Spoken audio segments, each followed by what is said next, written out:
Greetings, global family. Brother Mac again with you.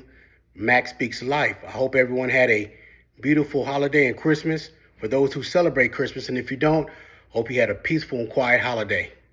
And in the midst of that, I hope that perhaps you're thankful and grateful for it. And I hope you got some good rest. What I want to talk a little bit about today from my book is, the purpose of the book, which is empowering men rising strong after divorce.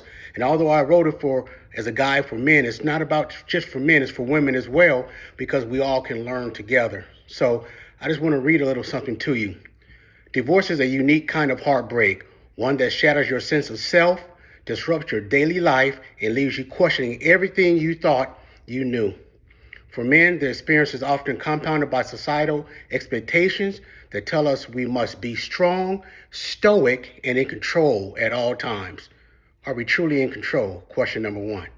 We taught to suppress our emotions, handle our problems on our own, and never show vulnerability.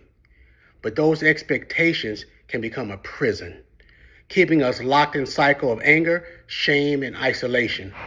The world puts a lot of expectation, not only on men, women, and people in general. And a lot of times, they really don't pertain to us. But sometimes we don't know it, but we've been indoctrinated in many ways. And when those expectations are not met, then people sometimes behave a certain way. It could be out of selfishness, or whatever the case may be. Not to say there are not roles to play, but what I'm saying to you is, what are you holding on the inside of you? What expectations that weren't met, or you thought that were, they didn't work out? Do you have unforgiveness? Do you feel like a failure? It's not just about a divorce. It could be any relationship. Sometimes we have to take a step back and then push the reset button. For men, the world says, hey, don't cry, be strong. But inside, we could become very toxic, to the point where that anger can come out of nowhere and we wonder where it comes from. It becomes from years of hiding behind things, not really expressing and talking about it.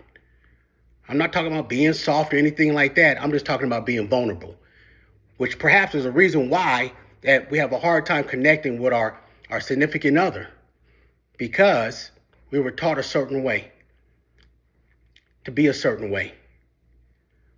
But I submit this to you. How about being yourself? Whatever that looks like to you. Stop trying to be somebody different for somebody else to impress them. Because when they're no longer there you are. So I submit to you.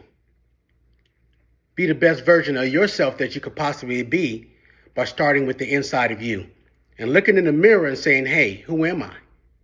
The question is, do you even know who you truly are? Let's stop living for people, family, and start living for ourselves.